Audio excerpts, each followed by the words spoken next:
Greetings, beloved brothers and sisters. One of the effects of the reaction, especially in the United States, to the pandemic was that, first of all, there was a lot of fear, but that led to a justification for isolation. More and more people decided they could work from home, and they spend and have continued to spend more and more time on their cell phones, on their computers.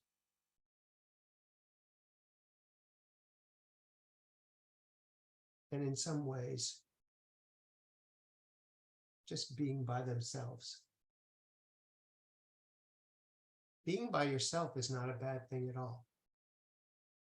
If you are present to the moment and present to your breath and present to the grace that is in every moment, it's a wonderful thing.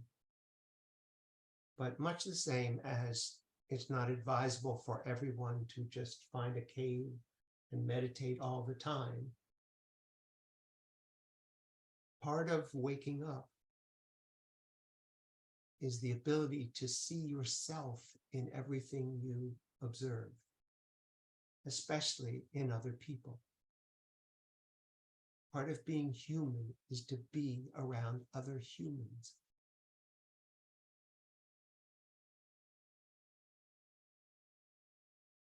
When you go to a restaurant and you see 4 people at a table, and every one of them is staring at their phone,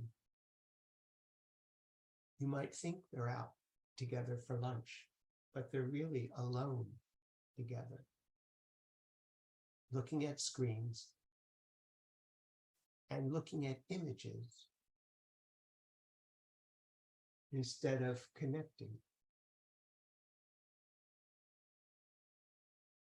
This is not a moralistic judgment.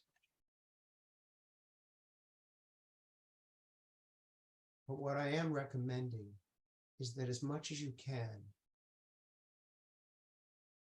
intend to spend time with other human beings so that you can find yourself, so that you can see yourself in them and really be present to them. Otherwise, you'll only be present to your narrative, to the dialogue that you already have in your head.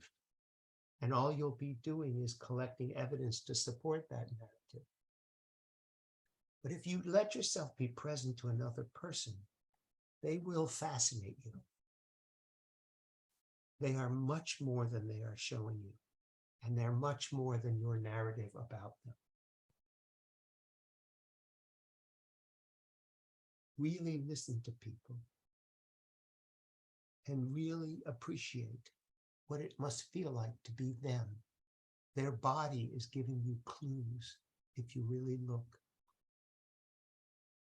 The body doesn't lie. The thoughts may lie. A person may tell you they're fine, but their body will tell you that they're not. Be open to who is right in front of you. That is an aspect of yourself. Asking for your love and acceptance and compassion and forgiveness.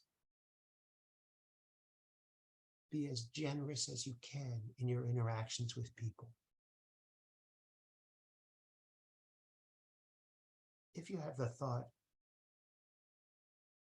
I'm going to go to the grocery store, and then you have the thought, nah, I'll just find something online and have it delivered tomorrow. Whenever you can, go to the grocery store, but not necessarily just because you want to go to that store, but because there are people there that you can love, that you can accept, that you can see beyond appearances, so that you can know yourself more deeply.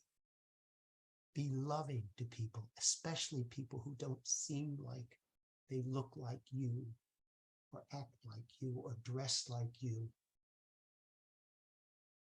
Despite what you might imagine they believe, these people are sacred, as are you. These people are aspects of yourself, begging for your acceptance, forgiveness, and love. Give this to them. Be kind and generous and interested in what people are showing you about themselves. You will be pleasantly surprised. Love is everywhere. But you must be on the lookout. Let yourself interact with other people and watch how rich your life becomes.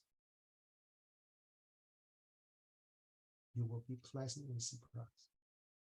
I love you very much, and I'll speak with you again soon.